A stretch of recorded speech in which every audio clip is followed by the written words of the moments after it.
เขาไปจับประตูเขาไปจับเห็นรถ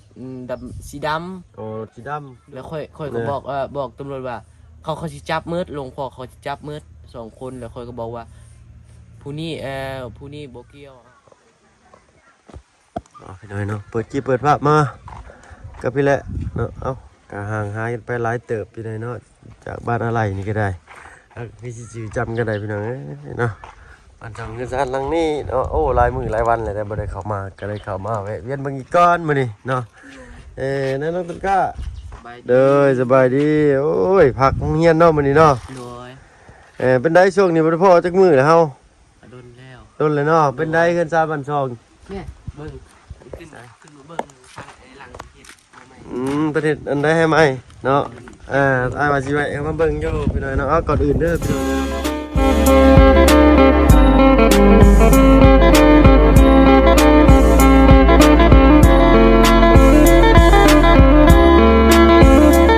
ได้สบายดีเด้อพี่น้องเด้อเนาะได้สบายดีสิเบิดทุกท่านเนาะเอาสบายดีประตูโดยโอ้ยหนาวบ่มื้อนี้สิแงดบ่นาเพิ่นใช้เพิ่นเฮ็ดยังไงโอ้งามเป็นเฮ็ดอันนี้ค่ะกะลีนี่เนาะโดยอ๋อหมู่บ้านนี้หั่นน่ะเนาะอย่าไปแค้นอย่าไปจองมันเด้อเนาะงามเลยหลังเฮ็ดนี่เนาะเพิ่นมาขึ้นนั่งอยู่หั่นในช้างเพิ่นนั่งได้เลยนี่เนาะนั่งเลยมันค่อยขึ้นนั่งนี่มันก็งามอ๋อลึเนาะเสื้อกันนี่ถ้าว่าอันนั้นก็บ่ใส่ก็ได้ดอกเลยเนาะแกะเอาก็ได้เนาะคันว่าอยากให้มันงามนะแต่อันนี้ก็งามเลยล่ะไปเลยเนาะคากได้หลังประเทศนี่เนาะโดยค่ะไม้นี่โตที่เศษมันที่เรือหั่นบ่นี่แม่นเอาแป้นนี่เด้ซะแปดกับเสียที่เหลือตอนแรกน้องว่าสิบอกกับใครสั่งว่าเดี๋ยวน้องไปตัดไม้ให้แต่ไอ้ลังก็ไว้เดี๋ยวว่าและตอนเพิ่นเฮ็ดกับเพิ่นเฮ็ดอันนี้เลยเพิ่นผ่าไม้มาเพิ่นผ่าไม้เอาเนาะโดยตั้งน้องกับมือต้องเฮ็ดแล้วเฮ็ดแล้วตั้งสั่งไปอยู่เฮือนเพิ่นสั่งว่าอยู่นี่บ่มีไผเด้เพิ่นเมื่อเฮ็ดอยู่เฮือนเพิ่นแล้วเพิ่นเอาเป็นชิ้นมาจังซี่เลยนี่เนาะโดยเพิ่นก็เป๊ะเลยนี่เนาะเอาเนาะ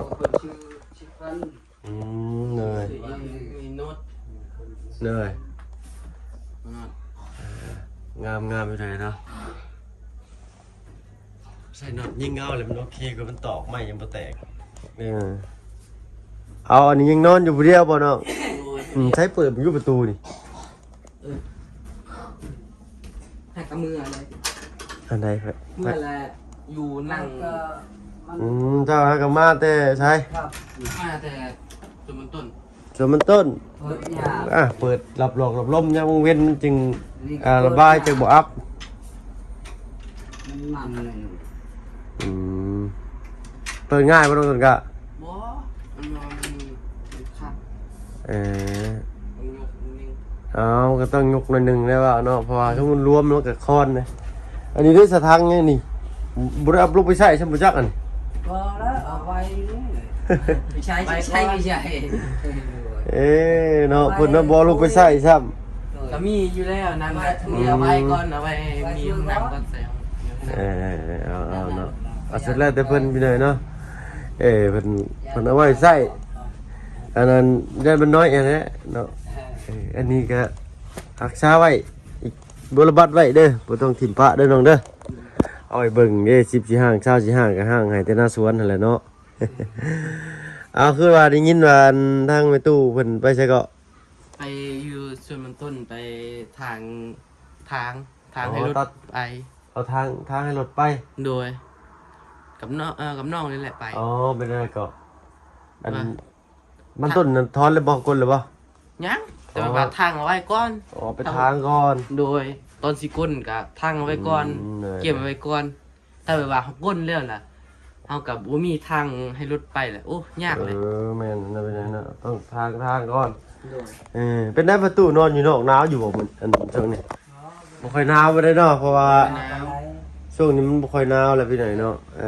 หนาวเป็นบางมื้อ ตอนจะแจ้งเขาเลยหนาว อ๋อตอนแจ้งกันหนาวอยู่เนาะ หนาวก็บ่หนาวบ่ได้หนาวปราบนี่โอ้กินนอนลูกว่ะห้องแล้วลูกเลยมากินนอนกันอยู่บ่ ก็แม่ตู่ก็ว่าเมื่อเช้านี้แม่ตู่ว่าเอาโทรเพิ่นรู้อันลูกเอ้ยโอ้ยโทรยันเพิ่นอ้ายโทรกำหนดเพิ่นมาโทรได้บ่เป็นหยังดอกเนาะถ้าว่าอันว่างก็รับอยู่เนาะ แม่ตู้ก็กินนอน นึงใช้เพชรเก่าบ่น้องต้นกล้าเจ้า บ่ไปได้ใส่นะ อ๋อว่าอยู่เนาะเส้นหาบ่ได้พี่หน่อยเนาะเอาบ่เป็นหยังว่าสิถามอยู่เนาะอ้าวบ่าวนี่มีแต่เปลี่ยนเพชรเลยแท้บ่าวนี่เนาะ เปลี่ยนแหละมันเด้งตลอดแหละโอ้ ดีแล้วเปลี่ยนรถเนาะโอ้อันนี้เนาะมึงก็เด้อ กินนอนกินเช้า มันเป็นเด็กน้อยมันเหยียบดินบ่คือนี่เนี่ย บ่ เคยดื่มมา มันก็เป็นแบบนี้แหละ มันต้องมีอันนั้นไปหน่อยเนาะมีอันนั้นล็อกเอกสากจึกจิกจังซี่ได้อยู่เนาะเอาชี้สแลกได้ซะน้องยังบ่ ว่าคอยว่าจะทาเช้านี่แหละ โอ้เช้านี่บ่โอ้ท่าได้บ่เป็นหยังท่าเราถ้าแค่แต่ว่าท่าให้ระวังได้บ่ให้มันเปื้อนได้ประตูเปื้อนมันสิบ่งามเด้ การพยายามบ่คอยจะทานี่ ตัวนี้บ่เอาสุดแล้วแต่เราได้จะให้เบิ่งยังลาบ่เมื่อสิจะเบิ่งมึง แล้วดีใครก่อน อูหยัง โอ้ยังลาอยู่ เอ้า เศษนั่นมันออกสิแต่ตัดจะทุกมาอะไรก็อยากท่ามันง่ายนะนี่ท่าแต่อันนี้ก็ได้ประตูนี่ท่าแต่ขอบเป็นมันนี่ถ้าขอบเป็นมันสิงาม คอยทาอยู่ลุ่มไม่เช้า ได้ท่าได้ถ้าเช้ายืมมันดีกว่าพอยันท่าอยู่เทิงมันสิเปื้อนเด้เนาะเอาไปตู้เพิ่นไปแต่เฮิงนะบ่น้อง ไปตั้งแต่ตอนเช้านี่แหละไป โอ้อันนี้ก็9:00 10:00เนาะ โดย10 โมงแล้ว อ้ายคิดเลยว่าวันเสาร์ไปวันศุกร์เด้อมื้อนี้ วันเช้า โอ้ยไปเฮ็ดได้บุญคงโอ้ยบ่ได้ค่าหาน้องต้นกล้าบ่บ่ได้ปริ้นแบนบ่น้องชายไปอยู่เพิ่นว่าเขาเลยว่าวันศุกร์บ่มื้อนี้โอ้ยว่าวันเสาร์ปุ๊บก็เลยกลับมาเข้ามาเบิ่งน้องต้นกล้าก่อนว่าซั่น กาบานอยู่ เป็นได้การทำกันเรียนช่วงนี้ได้อยู่บ่ ก็เข้าอาจารย์กดกล้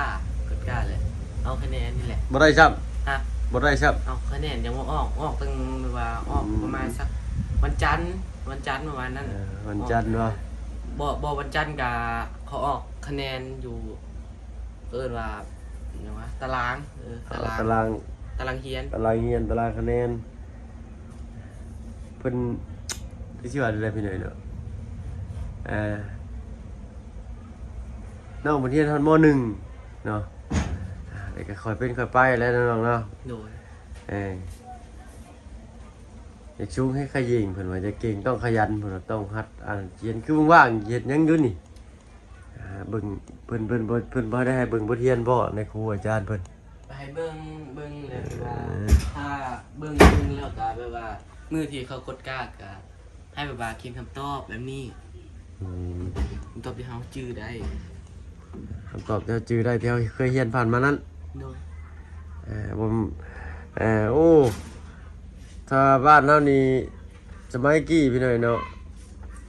เขียนนั่นนี่ใส่นั่นนี่ได้อาจารย์เพิ่นสิถือปึ้มสมุดหัวหนึงเนาะเพิ่นสิยืนอัน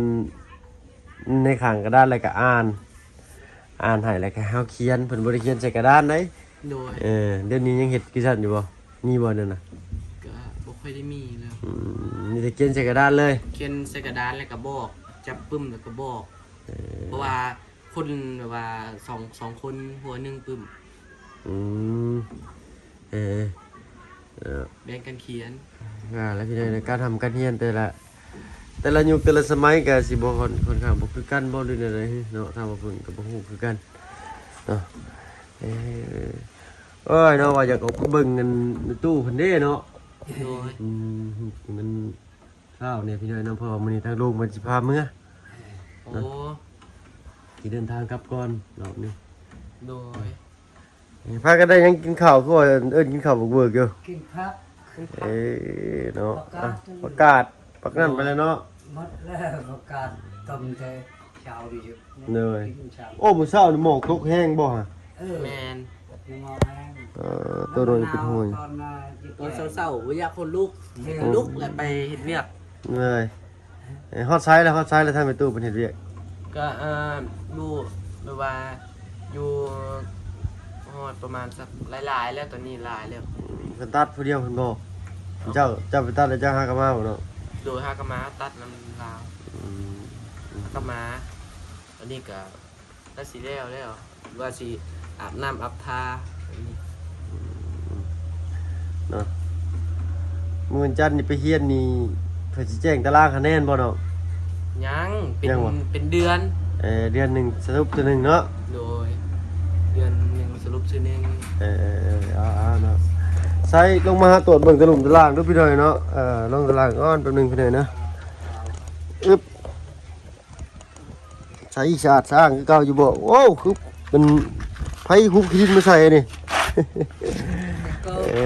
มันติดเกิบพี่หน่อยเนาะซั่นซะเอาเนาะหักษาด้วยน้องต้นกล้าเด้อที่ปขณะยังบ่ได้ใส่ก็เอาไปไว้อยู่กระตูบน้อยก่อนก็ได้ยี่ได้ฮะแต่ว่ามีคำอย่าไปสอบเนาะนี่แหละนี่ค่ะคือต้นนี้แหละนี่นะอึ๊บนั่งลมวอยคอยทางพี่หน่อยเนาะทางย่างบ่ได้ก็ใกล้เติบไปแล้วเนาะก็การเอาให้จ้ะเนาะ ไก่เติบ เอาใช้ชาวน้ำไปใช้จ้ะขึ้นเหยียบตรงนี้ ข้าวน้ำกับไปแล้ว ไปใส่ ไป ไปเรียกบ่ จำเขาจังเขา หน่อยเลยเป็นได้ทางเงินเมเป็นเท่ามาเล่นมาแอนน้ำอยู่บ่ โทรโยแต่มือมันเช่าตอนแต่นั่นและมือนี่กะมืออื่นเขาโทร เลย มืออื่นกะเบิ้งเพราะว่ามืออื่นประมาณ7 โมงโทรทางผู้ใหญ่เพิ่นและประมาณ8 โมงกะ9 โมงกะสิไปรวมเขา เหนื่อยโทรประมาณ 7 โมง 7 โมงเช้าเนาะ โดย7 โมง 9 โมงแล้วก็ไปรวมพอเป็นวันอาทิตย์ดิเนาะ วันอาทิตย์ไปใช้บ่ได้ อาทิตย์ใช้บ่ได้มีแต่ไปรวม โดยไปรวม บ่รวมเพิ่นก็บ่ได้ใกล้เลยพี่น้อยนั่นนี่ตรงลงไปนี่นะเป็นโบสถ์เพิ่น ไล่ไปว่าไล่บ้านประมาณตั้งแต่บ้านไรน้อยแหละอะไรใหญ่ต้นนี้ก็แยกแล้วเพราะว่าอะไรใหญ่ก็มีแล้วมีโบสถ์แล้ว โอ้หมูไผ่น่ะหมูป่าบ่น่ะ บ่หมูป่าบ่อนเอาหมูที่ว่าหมูเจ้าของดินเก่า เลยลูกหมูก็คือลายแต่หมูดำเหมือนจำนวนเพิ่นคล้ายโตสำนักเท่าไหร่ บ่ฮู้คือกันบ่ได้ถาม เพิ่นคล้ายอยู่บ่เนาะ น่าสิบ่ขาย แต่ว่าอันนั้นนั่น ถาม ชื่อจริงๆมันสิถูกกว่าเด้อพี่น้อยเนาะแต่ว่าชื่ออยู่บ้านนั่นน่ะแพงชื่ออยู่พี่เมื่อบ่เลี้ยงไว้อะนะก็คือสิดีอยู่ อันนี้ฮักก็ออกแต่หมูนี่ฮักก็ออกแต่ป่า อืม มันไปคลอดดิ เอาแบบเวลาไปคลอดอยู่ป่าบ่หมูบ่ได้คลอดอยู่แถวบ้านวะ บ่แต่ก็แถวบ้านนี่แหละแถวบ้านเป็น อ๋อ ป่า แต่ แบ ว่า บ เป็ นี้ น แหละ ป่าเนาะ โดยบริคอดแบบว่าเขาเฮ็ดให้ของนี่บ่ อืมสั้นเนาะทางนี้เนาะ โดย ทางหมู่บ้านเฮาบัดครั้งก็ใช้คอกได้ทางหมู่บ้านนายได้ โดย ครั้งไว้อยู่หั่นแหละอยู่พี่นี่เพิ่นบ่ได้ค่อยเกลือหมูเลยนี่เนาะมีแต่ปะไปหากินตามธรรมชาติบ่ เกลือ เกลืออยู่บ่ โดยเอาไปว่าย ามมื้อแรงบ่ ยำมื้อแรงยำมื้อเช้า โอ้สองคาบเนาะ โดยสองคาบพอ3ก็ให้ทั้งหมู่หาเอก กิน คือกันพี่น้อยนั่นคือกันแต่ทั้งบ้านอ้ายนี่โอ้เจ้าคังไว้ได้บ่คังก็เป็นผูกไว้ โอ้โดย แต่เดี๋ยวนี้หาบ่เห็นในหมู่นี่ โดย เพิ่นบ่ให้เลี้ยงในหมู่บ้านเลยมันเหม็นสีมันเหม็น โอ้ มีแต่ไปเลี้ยงอยู่ไร่อยู่นาเลี้ยงได้เลี้ยงอยู่ฟาร์มจังซี่นะแต่ที่ในกลางหมู่บ้านสิเพิ่นบ่ให้เลี้ยงแล้วเนาะ ทางพี่เขาให้เลี้ยงว่าทางพี่ก็บ่ค่อยได้มีในมือ เป็นไดเกินชานดังตึ้งๆตั้งๆอยู่บนหนองหลังคงหลังคา บ่ดังเนาะ โดยเงียบ เงียบกริบเลยพี่น้อยเนาะ นอนกับไปบา เออ ตอนฟันไล่แบบว่าตอนแต่ตั้งแต่ตอนนั้นฟันว่าเขาไปจับประตูเขาไปจับเห็นรถดำสีดำ โอ้รถสีดำ โดยและทางน้องกะแบบว่าตอนแรกกะเห็นแบบว่าเขาฟันนะเห็นแบบว่ามั่วๆน้ำเลยแบบว่าเขาให้แบบว่าตอนแรกเขากับบ่จักเขาไปเลยเขามาเขาคิดว่าไปจับผู้อื่นเขาคิดในใจเขาตอนเขาฟันแหละเขาเห็นประตูแล้วเขาจับประตูและมีแบบว่าหลวงพ่อสองคนแหละแล้วค่อยก็บอกตำรวจว่าเขาสิจับมืดหลวงพ่อเขาสิจับมืด2 คนแล้วค่อยก็บอกว่าผู้นี้บ่เกี่ยวค่อยก็บอกว่าผู้นี้บ่เกี่ยวค่อยก็คิดไปคิดมาแหละว่าได้จังได๋แบบว่าผู้นี้บ่เกี่ยวแหละเป็นพ่อตู้เกี่ยวเขาคิดว่าแล้วก็แบบว่ามันเว้าเองแบบนี้เขาฝัน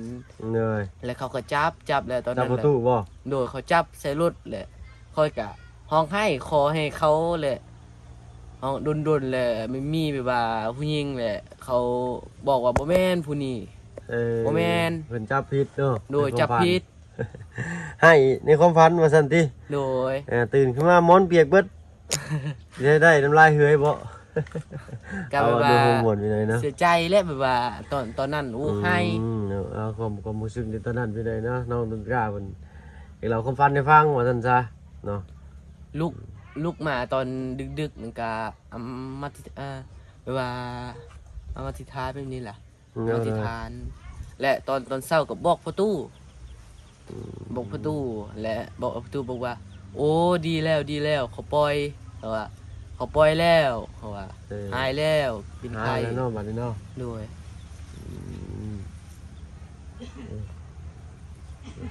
แต่ตอนเขาตอนยังไม่ได้ฟันกะเจ็บประตูแบบว่าเจ็บอกนี่แหละแบบว่าอายนี่แหละแบบว่าอายแล้วเจ็บปอด เป็นปล่อยเลยเศร้าบัดนี้เนาะ ด้วยแบบว่าใครแน่ เหนื่อย เพิ่นก็ถามว่าประตูคอยลุกแล้วค่อยถามว่าประตูเขาจับประตูแท้ประตูก็บอกว่าฮะค่อยก็ฮักกระตื่นหรือว่าเขาจับโอ้ค่อยก็ลุกแหละลุกตอนเช้าๆค่อยก็แบบว่า เหนื่อย ลุกแหละไปทำประตูเลย ความฝันไปเลยเนาะเอาฝันหลายสิกลายเป็นดีเพิ่นว่าเนาะเอาถ้าไปตู้เพิ่นบ่มาบ่นี่ตอนเที่ยงนี่ ก็ได้กับมา เอาคันซั่นอ้ายสิบ่ได้ท่าเด้ออ้ายสิกลับก่อนเด้อเด้อ โดย เอายังว่าลุงจันทร์เพิ่นท่า โดย เดี๋ยวพอๆกันโอกาสหน้ารอบนี้ไอ้เมื่อก่อน โดย เนาะไอ้ขึ้นมากินนี่ก็บ่ได้แวะมาหาซ้ำเพราะว่ารถจักรบ่ได้เอามา โดย เนาะอันนี้ก็ไว้เอาขี่รถลุงเพิ่มเพิ่นพี่หน่อยเนาะเอาไปก่อนน้องเด้อ โดย น้องพอๆกันรอบหน้ารอบในเนาะอันนี้ก็หักแพงเบิ่งแยงคือเก่าเราเบิ่งแยงเด้อบัตรส่งกันซาดเด้อ โดย เรามันสิเก่าไปหน้ามันสิลาไปหลังก็ขึ้นอยู่กับเฮาดูแลได้นี่เด้อ โดย เนาะเอาฟืนไฟอย่าเอามาจูดไก่ตุ้มใต้หลุมตารางให้น้องเด้อ บ่ คลองน้ำนี่อย่าให้มันหกเด้อเวลาฝนตกเลยน้ำมันจึงสิได้ไหลลงเลย โดย ด้านนี้เด้อคลองนี่เด้อรถถีบกับผากน้ำอีกหน่อยหนึงเด้อน้องเด้อเอาไปจอดไว้อยู่พุ่นแหละกระตุกโน่อยเด้อ โดย เอาไปแล้วสบายดีจ้ะ สบายดี โดยเอาไปเลยเด้อประตูเด้อเราพบพรกิมนาจ้าโดยเนาะเอาบริทานตู้อะไรไปเลยนะโดยสบายดีจ้า ประตูกับตายต้นกา ฟันดีอย่าลืมบอกเลยเด้อ โดยนี่ไม่ได้พันยังเลย โอ้ยเนาะเอาไปแล้วเนาะพี่หน่อยเนาะสบายดีจ้า